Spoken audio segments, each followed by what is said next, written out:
ರಿತನ್ಯ ತುಂಬ ನೋವಿನಿಂದ ನೊಂದಿರುವಂತಹ ಮಾತುಗಳನ್ನು ಫಸ್ಟ್ ಕೇಳಿಸ್ಕೊಬನ್ನಿ.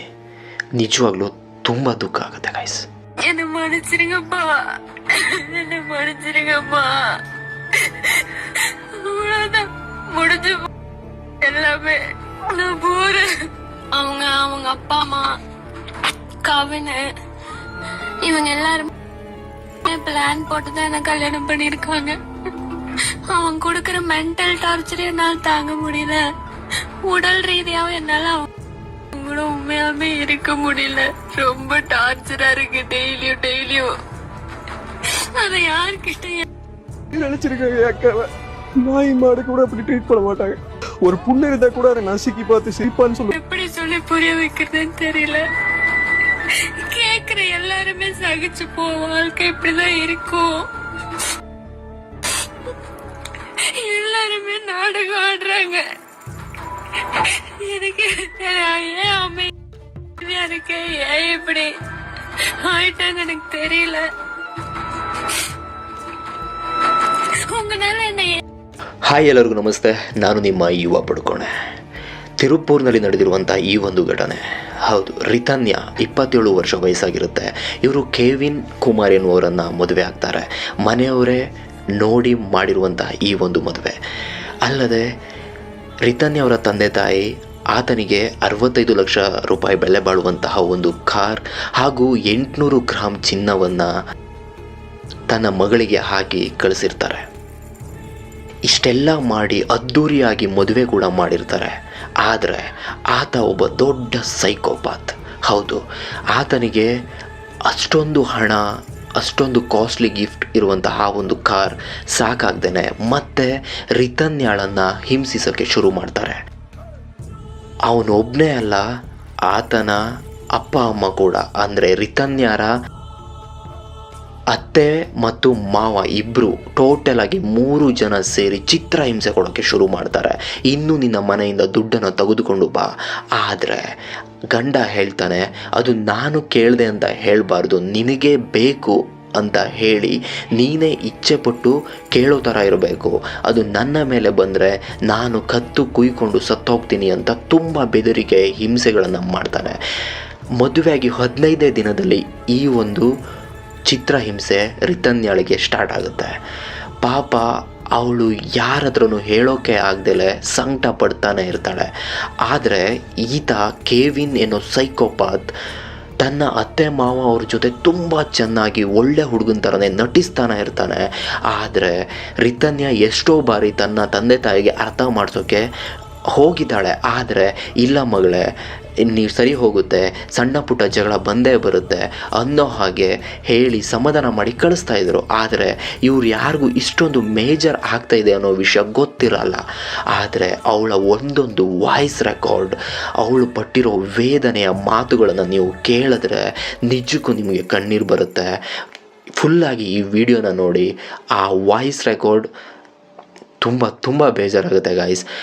ಇವಳು ಮದುವೆ ಆಗಿ ಸರಿಸುಮಾರು 78 ದಿನಗಳ ಆದ ನಂತರ 78ನೇ ದಿನ ಅವಳು ತನ್ನ ಜೀವನವನ್ನು ಎಂಡ್ ಮಾಡ್ಕೊತಾಳೆ. ಅವಳಿಗೆ ತಾಳಕ್ಕಾಗಲ್ಲ ಇವ್ರು ಕೊಡೋ ಚಿತ್ರಹಿಂಸೆನ. ಅತ್ತೆ ಮಾವ ಇವಳನ್ನ ಕಟ್ಟಾಕ್ತಾ ಇದ್ರಂತೆ. ಆತ ಅವಳ ಗಂಡ ಕೆವಿನ್ ಅನ್ನೋ ಸೈಕೋಪಾತ್. ಚಿತ್ರಹಿಂಸೆ ಅಂದರೆ ದೈಹಿಕವಾಗಿ ಚಿತ್ರಹಿಂಸೆ, ಮಾನಸಿಕವಾಗಿ ಚಿತ್ರಹಿಂಸೆ, ದುಡ್ಡು ಈ ಥರ ಚಿತ್ರಹಿಂಸೆ ಕೊಡ್ತಾರೆ. ಆತನ್ನು ನೋಡೋಕ್ಕೆ ಒಳ್ಳೆ ಮುಗ್ಧನ್ ಥರ ಇದ್ದಾನೆ. ಇಂಥವ್ರನ್ನ ನಂಬಬಾರ್ದು ಗುರು. ಸೀರಿಯಸ್ ಆಗಿ ನೀವು ನೋಡ್ತಾ ಇದ್ದೀರಾ, ಆತ ನೋಡೋಕ್ಕೆ ತುಂಬ ಅಮಾಯಕನ ಥರ ಇದ್ದಾನೆ. ಆ ಹುಡುಗಿ ಹೇಳ್ತಾಳೆ, ವಾಯ್ಸ್ ರೆಕಾರ್ಡಲ್ಲಿ ಕೂಡ ಹೇಳ್ತಾಳೆ, ಅಪ್ಪ ನೀವು ಅಂದ್ಕೊಂಡಾಗ ಅವನಿಲ್ಲ, ಆತ ಅಮಾಯಕ ಅಂತ ಅಂದ್ಕೊಂಡಿದ್ದೀರ, ಆತ ಅಮಾಯಕ ಅಲ್ಲ, ಆತ ತುಂಬ ಹಿಂಸೆ ಮಾಡ್ತಾ ಇದ್ದಾರೆ, ನನಗೆ ಬದುಕೋಕ್ಕಾಗ್ತಾ ಇಲ್ಲ, ನಾ ಸಾಯ್ತೀನಿ, ನನ್ನನ್ನು ತುಂಬ ಹಿಂಸೆ ಪಡಿಸ್ತಾ ಇದ್ದಾರೆ, ಚಿತ್ರಹಿಂಸೆ ಕೊಡಿಸ್ತಾ ಇದ್ದಾರೆ, ಮಾನಸಿಕ ದೈಹಿಕ ಎಲ್ಲ ರೀತಿ ಚಿತ್ರಹಿಂಸೆ ಕೊಡ್ತಾ ಇದ್ದಾರೆ ಅಂತ ಅಷ್ಟು ವಾಯ್ಸ್ ರೆಕಾರ್ಡಲ್ಲಿ ಅವರು ಹೇಳಿರ್ತಾರೆ. ನಿಜವಾಗ್ಲೂ ಇದನ್ನು ಕೇಳಿ ಬೇಜಾರಾಯಿತು. ಲಾಸ್ಟಲ್ಲಿ ಎಲ್ಲ ವಾಯ್ಸ್ ರೆಕಾರ್ಡ್ನ ಹಾಕ್ತೀನಿ, ದಯವಿಟ್ಟು ನೀವು ಕೇಳಿ. ಅವರು ತಮಿಳಲ್ಲಿ ಮಾತಾಡಿರ್ತಾರೆ. ಸೊ ನಿಜಕ್ಕೂ ಸಿಕ್ಕಾಪಟ್ಟೆ ಬೇಜಾರಾಗುತ್ತೆ ಗೈಸ್ ಅದನ್ನು ಕೇಳ್ತಾ ಇದ್ದರೆ. ನಾನು ಹೇಳೋದಿಷ್ಟೇ, ಮನವಿ ಮಾಡೋದಿಷ್ಟೇ, ಪ್ರತಿಯೊಬ್ಬರು ತಂದೆ ತಾಯಿಯರಿಗೂ ಇರುತ್ತೆ. ಹೌದು, ನನ್ನ ಮಗ ಅಥವಾ ಮಗಳು ಒಳ್ಳೆ ಹೆಂಡತಿನೋ ಒಳ್ಳೆ ಗಂಡನ್ನು ಪಡೆಯಬೇಕು, ಚೆನ್ನಾಗಿರಬೇಕು ಮಕ್ಕಳು ಅನ್ನೋದು ಎಲ್ಲ ತಂದೆ ತಾಯಿಯರ ಹತ್ರ ಇರುತ್ತೆ. ಎಷ್ಟೋ ಜನ ಒಬ್ರೊಬ್ರು ಇಷ್ಟಪಟ್ಟು ಮದುವೆ ಆಗಿರೋರೆ ಏನೇನೋ ಆಗ್ತಾರಂತೆ. ಇನ್ನು ಓಕೆ, ಇವ್ರು ಯಾರೋ ಒಬ್ಬನ ಒಳ್ಳೆ ಹುಡುಗನ ನೋಡಿದ್ದಾರೆ, ಚೆನ್ನಾಗಿರ್ತಾರೆ ಅಂತ ಹೇಳಿ ಮಾಡಿದ್ದಾರೆ. ಬಟ್ ಈ ಥರ ಆಗುತ್ತೆ ಅಂತ ಯಾರಿಗೆ ತಾನೇ ಗೊತ್ತಿರುತ್ತೆ. ದಯವಿಟ್ಟು ನಿಮ್ಮಲ್ಲಿ ಮನವಿ ಮಾಡೋದಿಷ್ಟೇ, ಎಲ್ಲರೂ ಒಂದೊಂದು ಜೀವ ಅನ್ನೋದನ್ನ ಮರಿಬೇಡಿ. ಸುಮ್ಮನೆ ದುಡ್ಡಿಗೆ ಆಸೆಗೋಸ್ಕರ ಈ ಥರ ಒಂದು ಕೀಳು ಮಟ್ಟಕ್ಕೆ ಇಳುವಂಥ ಪರಿಸ್ಥಿತಿಗೆ ಹೋಗಬೇಡಿ. ನಿಜವಾಗ್ಲೂ ಆತನ್ನು ನೋಡಿದ್ರೆ ನಿಜವಾಗ್ಲೂ ಕೋಪ ಬರುತ್ತೆ ಗೈಸ್. ಈ ಥರ ಚಿತ್ರಹಿಂಸೆ ಕೊಟ್ಟು ಸಾಯಿಸಿದಾನ ಅವನು. ಕೊನೆಗೂ ಅವಳು ಸೂಸೈಡ್ ಮಾಡಿಕೊಂಡು ಕಾರ್ ಡಿಕ್ಕಿ ಒಳಗಡೆ ಅವಳು ಸಿಕ್ಕಿರ್ತಾಳೆ. ಸೊ ಅದಾದ ನಂತರ ಕಂಪ್ಲೇಂಟ್ ಕೂಡ ಆಗುತ್ತೆ. ಸೊ ಇವರಿಬ್ಬರೂ ಕೂಡ ಫಸ್ಟು ಕೆವಿನವನ್ನು ಅರೆಸ್ಟ್ ಮಾಡ್ತಾರೆ. ಅದಾದ ನಂತರ ಆತನ ತಂದೆ ಈಶ್ವರ್ ಮೂರ್ತಿ ಅವರನ್ನು ಅರೆಸ್ಟ್ ಮಾಡ್ತಾರೆ. ಅದಾದ ನಂತರ ಚಿತ್ರಾದೇವಿ, ಅವಳ ಅತ್ತೆ ಹೆಸರು, ಅವ್ರನ್ನ ಅರೆಸ್ಟ್ ಮಾಡ್ತಾರೆ. ಸೊ ಒಟ್ಟಿನಲ್ಲಿ ಒಂದು ಮುಗ್ಧ ಜೀವ ಹೋಯ್ತಾ. ಆ ಒಂದು ತಂದೆ ತಾಯಿಗೆ ಆ ಮಗಳು ಹೋದ್ಲ. ನಿಜವಾಗ್ಲೂ ಅವರ ತಂದೆ ಮಾತಾಡೋದನ್ನ ಕೇಳಿಸ್ಕೊಳ್ಳಿ, ಅವರ ಅಮ್ಮ ಅವರ ಬ್ರದರ್ ಮಾತಾಡೋದನ್ನ ಕೇಳಿಸ್ಕೊಂಡ್ರೆ ನಿಜವಾಗ್ಲೂ ಬೇಜಾರಾಗುತ್ತೆ. ಸೊ ಎಲ್ಲರ ಹತ್ರ ಮನವಿ ಮಾಡೋದಿಷ್ಟೇ, ಪ್ರತಿಯೊಬ್ಬರು ಅವರವರು ಇಷ್ಟಪಟ್ಟಿದ್ರೆ ದಯವಿಟ್ಟು ಅವರವರ ಇಷ್ಟ ಬಂದಂಗೆ ಬಿಟ್ಬಿಡಿ. ದಯವಿಟ್ಟು ಈ ಥರ ಘಟನೆ ಆಗೋದನ್ನ ತಡೀರಿ. ಅವರವರು ಜೀವನದಲ್ಲಿ ಚೆನ್ನಾಗಿರ್ತಾರೆ, ಸೆಟಲ್ ಆಗ್ತಾರೆ ಅಂತ ಗೊತ್ತಿದ್ರೆ ದಯವಿಟ್ಟು ಅವ್ರನ್ನ ತಡೆಯೋಕೆ ಹೋಗಬೇಡಿ. ಅವರ ಪ್ರೀತಿಗೆ ವ್ಯಾಲ್ಯೂ ಕೊಡಿ.